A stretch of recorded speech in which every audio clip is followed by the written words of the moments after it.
Being an empath is far more intense than just having a kind heart or being a sensitive soul.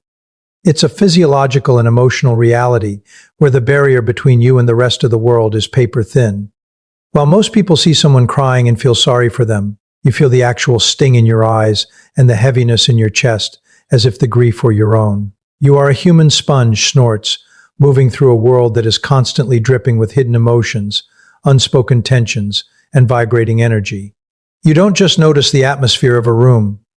You absorb it into your very pores, often without even realizing it's happening. This level of awareness is like operating on a high-definition frequency, while everyone else is stuck in standard definition. Snorts. It's why society might label you as weird, dramatic, or too much. The truth is your nervous system is simply tuned to pick up on the subtle signals that others are deaf to. You can sense a lie before it's spoken and feel the shift in a room's energy the moment a specific person walks in. This isn't a choice, and it isn't something you can easily turn off. It's an immersive experience that dictates how you move, who you spend time with, and how much downward time you need just to feel normal again. Because you inhabit the emotions of others, your daily life looks fundamentally different from the average person's. A simple trip to the grocery store isn't just a chore. It's a marathon of processing the frustration of the cashier, the impatience of the person behind you, and the exhaustion of the parent in the next aisle. This constant influx of data can make you feel like a permanent outsider, wondering why everyone else seems so unfazed by the chaos of human emotion. If you've spent your life feeling like you don't quite fit the mold, understand that these weird traits are actually signs of a powerful, rare intuition. You aren't broken. You're just deeply connected to a reality that most people aren't unaware exists. Crowds feel like an assault. For the average person, walking into a crowded room is a simple social experience. But for you, it feels like walking onto a battlefield without any armor. You aren't just dealing with the loud music or the bright lights. You are being bombarded by 1,000 invisible frequencies all at once. Every person in that crowd is carrying their own emotional cloud. Some are stressed about work, some are angry at their partner, and others are deeply lonely. While most people can walk right through those clouds without noticing, you absorb them like a sponge. It's an aggressive, non-stop influx of data that your brain has to process in real time, making a simple night out feel like a grueling mental marathon. This experience is what we call a sensory assault because it truly feels like your boundaries are being violated. You aren't just hearing voices, you are literally feeling the unspoken tension in the air. You might be standing in a grocery store line or a packed bar and suddenly you feel a wave of unexplained irritability or a crushing sense of sadness. It isn't yours, but your body doesn't know the difference. Your nervous system starts to redline because it can't tell which emotions belong to you and which belong to the stranger standing 3 feet away. This is why you might find yourself checking for the nearest exit or feeling your heart race for no apparent reason. Your body is detecting a threat because it is being overwhelmed by too much information at once. When this happens, your internal hard drive hits its limit and your brain triggers an immediate fight or flight response. This is that sudden frantic urge to escape. The feeling that if you don't get to a quiet space within the next 60 seconds, you might actually lose your mind. Snorts, to an outsider, it looks like you're being moody or antisocial, but in reality, you are performing a necessary act of survival. You are protecting your peace from being hijacked by 1,000 different directions. It's not that you hate people, it's that you feel them too much. Leaving the party early isn't a sign of weakness. It's a strategic move to prevent your system from crashing under the weight of a world that refuses to be quiet. The weight of this burden is something only a genuine empath truly understands. It's the reason you prefer small groups over large festivals and why you often feel hungover after a day spent in a busy city. Even if you didn't touch a drop of alcohol, you are experiencing an emotional hangover from processing the collective baggage of everyone you walked past. Understanding this is the first step toward reclaiming your power. You have to realize that your need for solitude isn't a character flaw. It is your recharge station. By stepping away from the crowd, you aren't hiding from life. You are clearing out the noise so you can finally hear your own voice again. 2.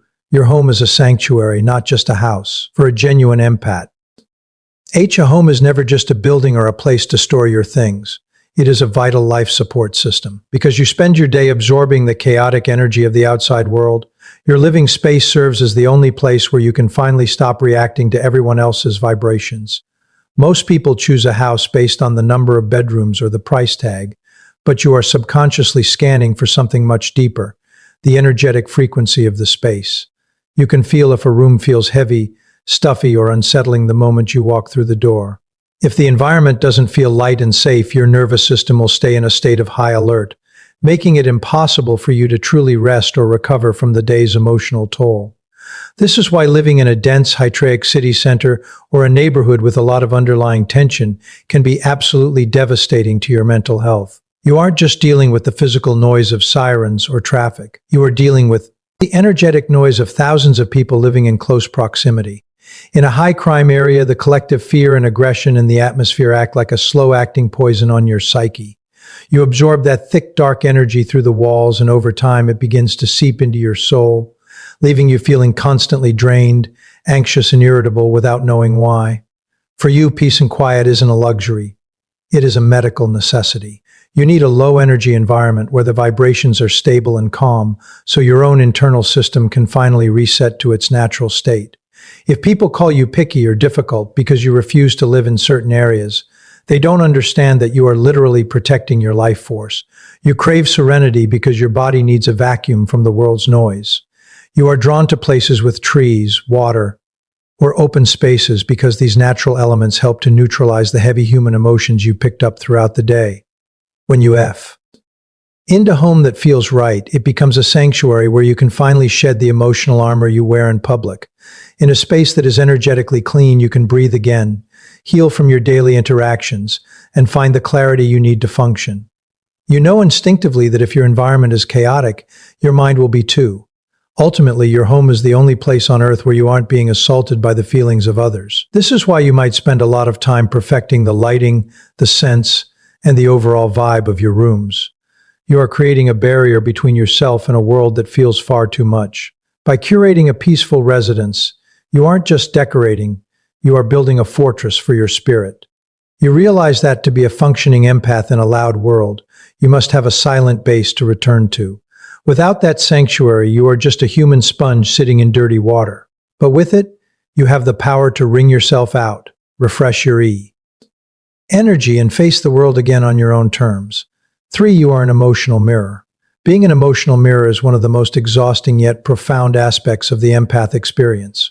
Unlike the average person who can see someone in pain and simply feel sorry for them, you don't have the luxury of maintaining that distance. For you, there is no emotional wall. When you walk into a room where someone is grieving, you don't just observe their sadness. It physically enters your body. You feel a literal weight pressing down on your chest. Your throat might tighten, snorts, and a wave of unexplained gloom washes over you. You could have walked into that room feeling perfectly fine, but within seconds, your own mood is completely hijacked. This isn't just being nice or understanding. It is a total emotional takeover where your internal state is forcefully synchronized with the person standing next to you. This mirroring effect works on both ends of the spectrum, which can make your life feel like a constant, unpredictable roller coaster. If you're grabbing coffee with a friend who is buzzing with excitement and success, you will suddenly feel like you're on top of the world. Your energy levels spike, your confidence sources, and you feel an incredible high that has nothing to do with your own life circumstances. While this sounds great in theory, the problem is that you aren't in control of the remote. You are at the mercy of whoever happens to be in your immediate vicinity. If that person is toxic, angry, or deeply depressed, you will find yourself spiraling into those exact same feelings, often leaving you confused about why your mood shifted so drastically in such a short amount of time. To survive in a world filled with heavy emotions, you have to master the difficult art of emotional discernment. You must learn to constantly ask yourself, is this feeling mine or am I just reflecting someone else? This distinction is the only thing that stands between you and burnout. It requires a high level of self-awareness to recognize when a feeling isn't yours and to mentally return to sender. If you don't learn to distinguish between yours and theirs, you will spend your life drowning in shadows that don't belong to you. Becoming a master of your own energy means learning how to be present for others without letting their storm become your weather. It's about being a mirror that can see the light but doesn't have to break when it reflects the dark. 4. You possess a human lie detector. Being a genuine empath means you possess a built-in high-frequency radar that makes it almost impossible for people to lie to you. While the rest of the world listens to words and looks at surface-level expressions, you are tuned into the vibration of the person speaking. You don't just hear what someone says, you feel the intention behind it. When someone tells you, "I'm fine," while wearing a practiced smile, it doesn't fool you for a second. Instead of seeing the smile, you feel the sharp pang of their hidden anxiety or the heavy cloud of their sadness pressing against your own energy. It's like having an X-ray vision for the soul. You see right through the social masks that people spend hours putting on, and you go straight to the raw, uncomfortable truth of how they actually feel. This ability acts as a psychic bypass that skips past all the polite small talk and goes directly to the person's true intent. You can sense the subtle sting behind a compliment that is actually rooted in jealousy or the hollow emptiness of a promise that someone has no intention of keeping. Because you are a human sponge for energy, a lie feels like a jarring, discordant note in a song. It creates a physical sensation of wrongness in your gut that you cannot ignore. While your friends might think someone is charming or sincere, you might find yourself pulling away instinctively because you can feel the manipulation or the hidden anger simmering beneath their polis. Head exterior. You aren't being judgmental. You are simply reacting to the data your nervous system is picking up. However, carrying this human lie detector is incredibly exhausting. It means you are constantly exposed to the messy, unfiltered reality of everyone you meet. Whether you want to be or not, you are forced to navigate the world, seeing the pain behind every forced laugh and the bitterness behind every polite nod. There is no off switch for this. Snorts, even when you want to just enjoy a casual conversation, you are hit with the heavy realization that the person across from you is deeply insecure or secretly resentful. It makes social interactions feel like a minefield because you are reacting to what is unspoken while everyone else is just following the script. You see the gaps between what people say and what they actually mean. And that constant awareness can make you feel isolated and overwhelmed. Ultimately, this trait makes you one of the most difficult people to deceive. But it also means you carry a heavy burden of truth. You are often the only one in the room who knows the real temperature of a situation, and that can be a lonely place to stand. You see the real version of people, the version they try to hide from the world and sometimes even from themselves. To thrive with this gift, you have to learn to trust your gut implicitly, even when logic tells you otherwise. If something feels off, it is off. You don't need a confession or physical proof. Your internal radar has already given you the answer. Your job isn't to call everyone out on their masks, but to use that information to protect your own energy and keep yourself surrounded by people whose insides actually match their outsides. 5. Your problems always take a back seat. As a true empath, you live with a savior reflex that is wired so deeply into your personality, it feels almost impossible to switch off. You possess a heart that is naturally open, and your first instinct is always to heal, fix, and comfort. Because you are hyper-aware of the suffering around you, you tend to view other people's pain as an urgent emergency, while viewing your own as a minor inconvenience. You might be in the middle of a massive personal crisis, struggling with your own stress, health, or finances. But the moment someone else comes to you with a problem, your own life completely vanishes from your mind. You will drop everything, stay up all night, and pour every ounce of your remaining energy into helping them find a solution, even when you're the one who actually needs a lifeline. This habit of putting your problems in the back seat comes from a distorted sense of emotional math. Because you can feel the raw intensity of other people's emotions, you often trick yourself into believing that their heavy baggage is more valid than your own. You convince yourself that your struggles aren't that bad compared to what others are going through, so you pack your own pain away in a box and hide it in the corner. You become the reliable rock for everyone else, the person who always has the answers and never seems to break. But the truth is, you aren't made of stone. You're just becoming an expert at ignoring your own alarm bells. You keep telling yourself that you'll deal with your own issues later, but later never comes because there is always a new crisis from a friend, a family member, or even a stranger that demands your attention. The reality you have to face is that you are operating on a dangerous deficit. You cannot pour from an empty cup, no matter how much you want to. By constantly prioritizing the healing of others while neglecting your own, you are essentially running a marathon on a broken leg and wondering why you feel like you're collapsing. Your empathy is a beautiful gift, but without boundaries, it becomes a form of self-sabotage. You think you're being selfless, but you're actually burning out the very engine that allows you to be helpful in the first part. Ace. If you don't learn to stop, look at your own wounds, and give yourself the same compassion you give to others, you will eventually reach a point of total emotional bankruptcy. You'll find yourself resentful, exhausted, and completely hollow, with nothing left to offer the people you care about. Learning to put yourself first isn't an act of selfishness. It's an act of survival. You have to realize that your happiness and your stability are the foundation of your ability to heal the world. If the foundation is cracked, the whole house will eventually fall. You need to start treating your own problems with the same urgency you treat everyone else's. This means saying no when you're drained, taking time to retreat into your sanctuary, and understanding that you aren't responsible for fixing every broken person who crosses your path. You have to find yourself before you lose yourself in the service of others. Only when you are whole and healthy can you truly be the light that you want to be for the rest of the world. 6. You're a magnet for broken people. Have you ever found yourself sitting on a park bench in a waiting room, or even at a grocery store, and within 5 minutes, a complete stranger is telling you about their childhood trauma or their messy divorce? This isn't a coincidence, and it's not because you have tell me your secrets tattooed on your forehead. As a high empath, you emit a specific frequency that acts like a lighthouse for people in the dark. People who are hurting, lost, or broken can sense your light from miles away. They don't just see a friendly face. They subconsciously detect a healer, a listener, and a rare safe harbor in a world that is usually cold and dismissive. They feel an immediate magnetic pull toward you because they know instinctively that you won't just hear their words. You will actually feel their pain and validate their existence. While this ability to provide comfort is a beautiful gift, it carries a heavy price that most people don't see. Because you are so open and receptive, you inadvertently become a target for energy vampires. People who don't actually want to heal, but simply want a place to dump their emotional trash.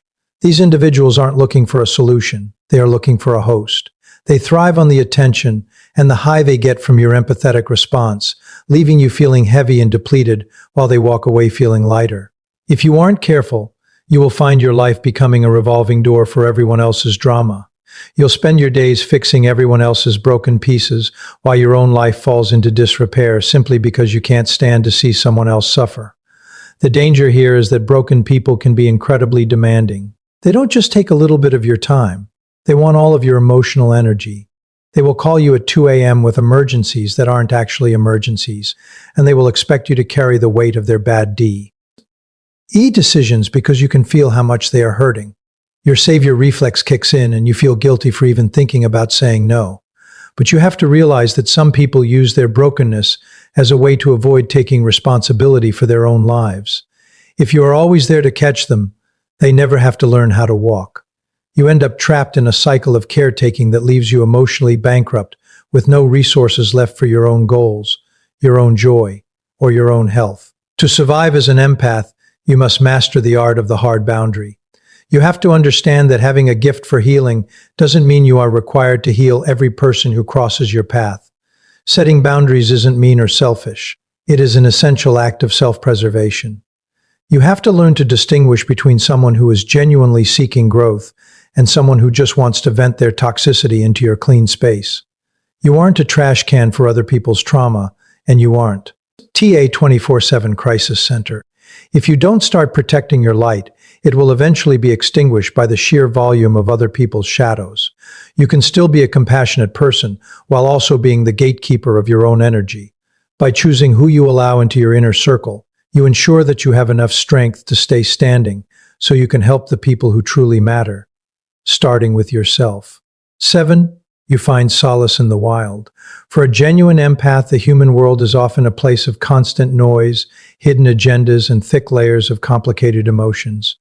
After spending your day acting as a human sponge, absorbing the stress of your coworkers, the anxiety of your friends, and the collective heavy energy of the city, you reach a point where you feel emotionally suffocated. This is why you feel an almost magnetic pull toward the wild. When humans become too much, you find yourself craving the silence of a forest, the rhythm of the ocean, or the simple companionship of an animal. To an outsider, it might look like you're just going for a walk or playing with a pet, but for you, it is a spiritual decontamination. You are literally washing off the layers of other people's energy that have stuck to you throughout the day. The reason nature feels so healing is because it possesses a purity that humans simply cannot replicate. A tree doesn't have an ego. A mountain doesn't have a hidden motive. And a river doesn't care about your social status or your past mistakes. In the wild, everything just is. This lack of emotional static allows your nervous system to finally stop scanning for threats or mirroring others. When you sit in the stillness of the woods, the frantic noise of the human world finally drops away. And for the first time in hours, you can actually hear your own thoughts again. It's like a massive reset button for your soul. In nature, you aren't being asked to fix anything, heal anyone, or be anyone other than yourself. You are allowed to just exist. And for an empath, that freedom is the rarest luxury on earth. Animals play an even more specific role in your survival because they are the ultimate honest beings. An animal doesn't have a fake personality. They don't say one thing while feeling another. If a dog is happy to see you, their entire being vibrates with that truth. If a cat is content, you feel the honest frequency of their purr. For a person who spends their life detecting the lies and masks of other people, this raw honesty is incredibly refreshing and safe. You find solace in animals because their energy is clean and uncomplicated. They don't dump their trauma on you or expect you to solve their life problems. They simply offer a pure, non-judgmental presence that feeds your spirit instead of draining it. You can be around an animal for hours and leave feeling more energized than when you started, which is the exact opposite of how you feel after a crowded social event. Ultimately, you have to realize that spending time in the wild isn't just a fun hobby or way to kill time. It is a mandatory requirement for your survival. If you stay cooped up in the human world for too long without this reset, your emotional hard drive will eventually crash. You need the earth beneath your feet and the wind in your hair to ground you and pull that excess static energy out of your body. Think of nature as your charging station. It is the only place where the world stops asking things of you and starts giving back to you. By making time for the wild, you are ensuring that your light stays bright and your mind stays clear. You aren't escaping reality when you go into the forest. You are reconnecting with the only reality that actually makes sense. Being an empath is a heavy burden, but it is also one of the most powerful gifts a human being can possess. You are the emotional glue of society, the one who sees the unseen and feels the unfelt. However, your ability to heal the world depends entirely on your ability to protect yourself. If you continue to let your environment dictate your mood, if you keep letting broken people drain your light, and if you never make time for your own sanctuary, you will eventually burn out. You have to realize that your sensitivity isn't a weakness that makes you weird. It is a sophisticated internal compass designed to guide you toward truth and connection. Once you learn to set hard boundaries and prioritize your own energetic health, you stop being a victim of the world's chaos and start becoming a master of your own life. You are here to bring light into the dark. But you can only do that if you keep your own fire burning. If this breakdown felt like a mirror of your own life, it's time to stop apologizing for being too much and start embracing who you actually are. We want to hear from you. Which of these 7 signs hit the closest to home? Do you find yourself escaping to nature just to breathe? Or are you currently struggling to set boundaries with the energy vampire in your life? Drop a comment below and share your experience with the tribe. Your story might be the exact validation another empath needs to hear today. If you found this direct and fluff-free breakdown helpful, make sure to like and share this video with someone who needs to understand their own power. Don't forget to subscribe and hit that notification bell so you never miss an update on how to navigate the world as a high